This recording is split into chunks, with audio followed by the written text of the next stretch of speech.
Mom has passed away. Please transfer $30,000 for the funeral expenses. What? No way. I was confused.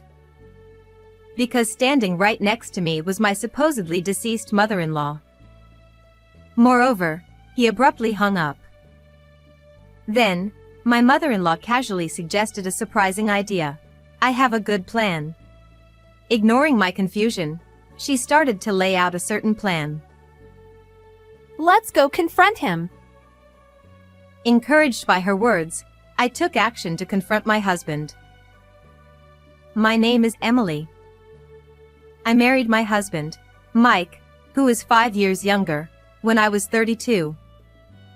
Mike, who was a bit clueless but lovable, was what you'd call a lovable character. Emily, please.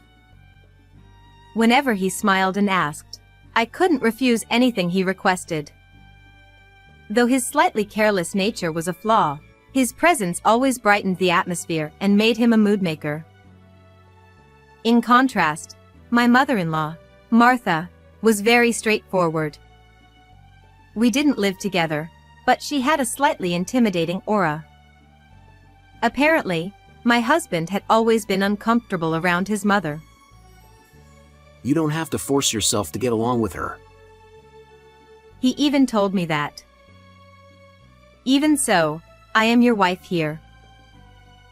I couldn't just follow Mike's words, and I was full of anxiety about how to get along with her. Mike has always lived with us, so he can't do many things. He might cause you trouble, Emily. This is what my mother-in-law said when she suddenly called me after the wedding. At that time, Mike was out with friends, so I was alone.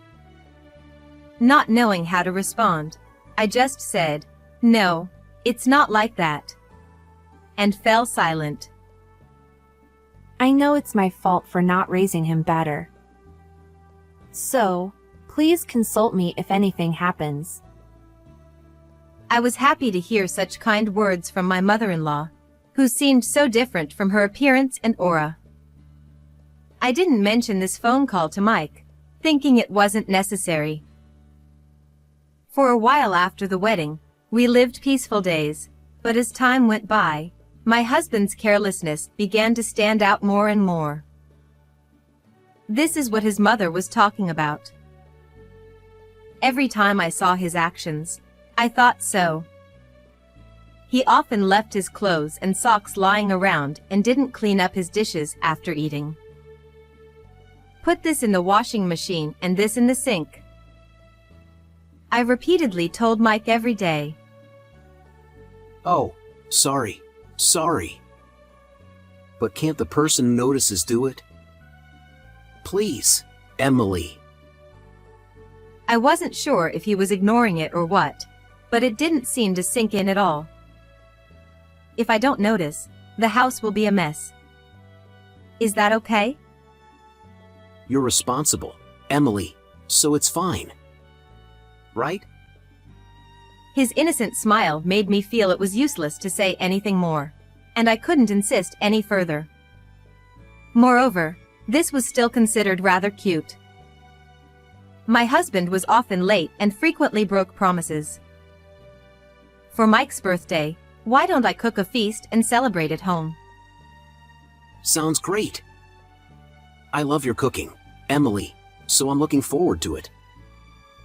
On the day, I prepared his gift, made a luxurious meal, and eagerly awaited his return. However, despite it being his usual time to come home, there was no sound of the front door opening. This is strange. He said he'd be back early. I decided to call Mike. No matter how many times I called, he didn't answer, and eventually, it went to voicemail. What happened? Mike didn't contact me even once, and he came home early the next morning. Emily, I'm sorry. I didn't call and it's so late. Sensing my displeasure, he apologized as soon as he saw me. I was worried. I thought something might have happened. I was so anxious. I'm sorry. There was a problem at work, and I had to stay up all night. It was so busy I couldn't check my phone. If that's the case, I understand. Though I understood, I was still bothered by the fact that he couldn't even send a quick message. From now on, please at least send a text if you're going to be late. Got it? We agreed on that, but although he started messaging, his late returns became more frequent. Then, one day, I checked our joint savings account and noticed money was frequently being withdrawn. We had started saving together after getting married, and since I had a better income, I was the one who usually deposited more. Meanwhile, Mike's contributions were inconsistent, highlighting his carelessness once again. Hey, did you withdraw money from our savings? Well, Mike seemed to realize he was caught and avoided my gaze. When I pressed him, he admitted, actually, he needed money for a paid skill development course at work. Don't you think it's unfair to use it without asking? You should have discussed it with me. When I spoke sternly, Mike looked downcast. I thought I could repay it once the training was over and my salary increased. His hesitant explanation made me suspicious. Excuses again. I wanted him to be more responsible with money than anything else. This led to some tension between us. Around this time, I started focusing more on his negative traits. But, thinking that we were married and should appreciate each other's good points, I tried to change my mindset. Mike is kind and gentle. However, the seed of distrust and frustration kept growing and occupied my thoughts. I should talk to Martha. When I contacted my mother-in-law, she said, I was about to invite you for shopping. She made time immediately, and we met up. Since Mike was working that day, I didn't mention my outing with her. While we were shopping, I got a call from Mike, who was supposed to be at work. Thinking it might be an emergency, I quickly answered. What's wrong? Aren't you at work? Mom passed away. Please transfer $30,000 for the funeral. What? What do you mean? I was shocked and speechless at the unexpected news. Seeing my reaction, Martha looked puzzled. Just do it, okay? He said and abruptly hung up. As I stood there stunned, my mother-in-law asked, What's wrong? I snapped back to reality and told her about the call. But you're right here. Could it be a scam? Thinking this, I checked the call log, and it was indeed from Mike. I was even more confused and decided to call him back. Wait a moment. Then, she took my phone. I have a good idea. Let's give him $30,000. What?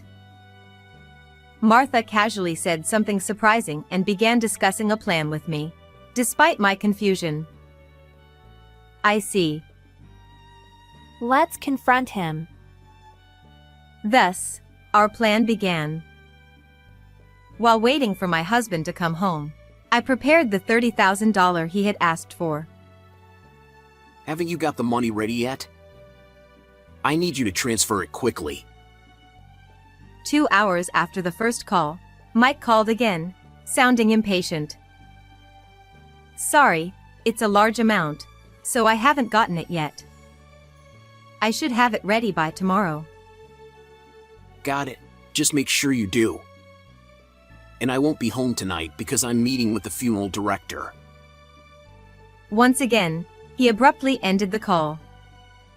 Despite my concerns, I resumed my preparations calmly. The next day, as soon as my husband came home, he rushed over to me.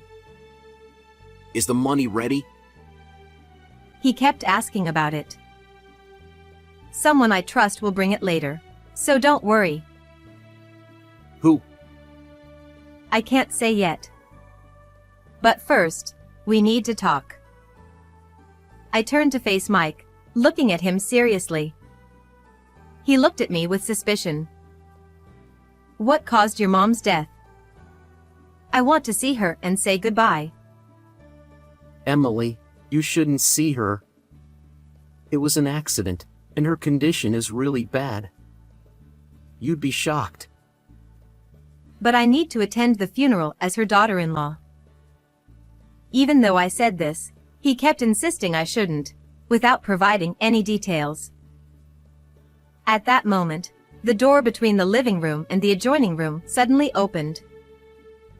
Tell me what state I'm in. Standing there was my mother-in-law. Mom? Emily, what's going on? Wow, Martha. You came back to life. While I put on a theatrical act, Martha slowly approached Mike. Here's $30,000. I never thought I'd pay for my own funeral while alive. She handed him a heavy envelope, her eyes teary. Oh, thanks. I thought to myself, how stupid can he be, but kept it to myself. Martha also turned her face away from Mike for a moment, probably stifling a laugh. By the way, you used a good picture for my memorial photo, right? Yeah. Her intensity made Mike step back. Martha, wouldn't it be nice to have a clear picture like this? I quickly held out a photo. Yes, a picture where my face is clear. Wait, isn't this Mike? When Martha took the photo and looked closely, she was astonished. Yes, that's him. Who's the woman with heavy makeup next to him? She's Mike's mistress. It was a photo of Mike entering a neon-lit motel with a woman. Mike, left out of the conversation, looked confused but snatched the photo from Martha when he heard mistress. What? How? He muttered, but I ignored him and showed Martha another photo. Here's another one. Oh my! What is this? Mike grabbed it from us too, sweating as he saw it was a close-up of him grinning with the woman. Since his late returns, I had suspected Mike of cheating. I followed him after work, searched his room for evidence, and gathered information bit by bit. This woman is Mary, who works at a nightclub, right? You spent a lot on her. No. I don't know anything about that. He was clearly panicking, his eyes darting around. This isn't all the evidence. I have plenty more. I presented receipts from luxury stores, photos of him leaving those shops with bags, and printed emails. I even had pictures of him entering payday loan offices. He had likely used our savings and taken loans to spend on his mistress. Seeing his shameful, careless behavior made me feel only disdain. Mike fell silent as he looked at the evidence. You needed money for this woman. That's why you pretended I was dead and demanded money from Emily. What a terrible person. Truly the worst. Mike, feeling cornered by me and his mother, glared at us. How does Mom even know about the $30,000? He pouted angrily. Did you think you could fool me with such a call? You underestimated me. But Emily hates my mom, right? So I thought you wouldn't meet her and wouldn't find out. When did I ever say that? I've always admired and relied on her. Mike must have assumed I shared his feelings about his mother. Not that I was complimenting him, but this was so typical of him. By the way, When you called, I was out shopping with her. So, you and Mom pretended to be fooled and set me up? He tried to defend himself but muttered, "That's so mean." He probably thought it was a whisper, but we heard it clearly. Ignoring his comment, Martha smiled at him. Oh, don't say such nasty things. It was my idea to teach you a lesson. No way. I had also talked to Martha about Mike's affair that day. When he called, she saw the evidence I had shown her and deduced. This call is related to his affair. After thinking for a bit, she came up with, "I have a good idea." So, she planned, and I executed, the ultimate team effort to bring him down. "So, will you divorce me?" I handed him the divorce papers with my signature. What? "And I'll be asking for alimony." He looked down, then suddenly raised his head. Okay. I'll use this $30,000 for alimony. Then I'll marry Mary. He declared triumphantly. That money wasn't yours to begin with. He reluctantly handed me the envelope from his mother. I still prefer a young, cute girl. You're just a walking wallet. Nothing else good about you. His rude words made me furious, but I smiled like Martha. "You can have that money as a property settlement." Really? Cool. He hugged the envelope tightly. "But alimony is separate. I expect your sincerity." Yeah. Sure. He seemed deflated by my unexpected response. I'll pay up. Mary will help, so I'll get it together soon. He grinned, imagining his future with his mistress. To deliver the final blow to him, my mother-in-law and I exchanged silent nods. Mike, sorry to ruin your fun, but can you listen to this? What is it? My mother-in-law took out her phone from her pocket and started playing a recording. Hearing it, my husband seemed very confused and said, "Wait, what?" It was the voice of his mistress, Mary. While I was preparing the money, my mother-in-law had gone to meet her. Mary was heard saying, "Mike is handsome, but he's stingy and cheap." followed by a nasal laugh. Moreover, Mary said, "I had no idea he was married. The physical chemistry was good, but a guy who cheats is the worst." Mike's face turned pale, and he started trembling at her words. This is a lie. Mary wouldn't say such things. Mom must have forced her. These are her own words. And it's not done yet, so listen until the end. There's more. Maybe she's just pretending and will confess her love for me. His naive thoughts made both my mother-in-law and me smirk. Let's see. Hear for yourself. As my mother-in-law resumed the recording, Mike eagerly awaited the so-called love confession. But what came from the phone was, "I'm going back home to find a wealthy man through matchmaking." her cheerful voice said. Mike's expression changed drastically at those words.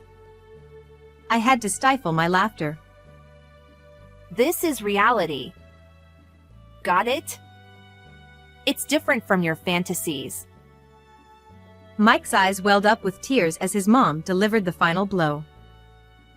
Mom, this isn't true, right? Please say it's not. I'll tell you as many times as needed.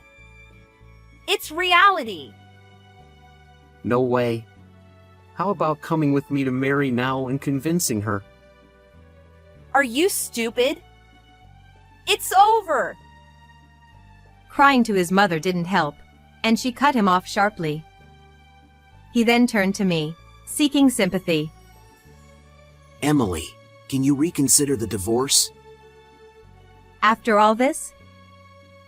Please. Emily, please?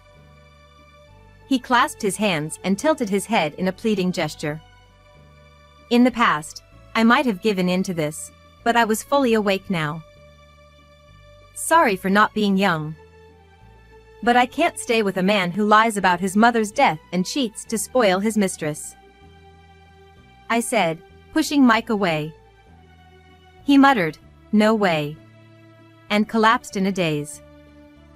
Thinking it was over, my mother-in-law and I exchanged a handshake, but my husband suddenly stood up.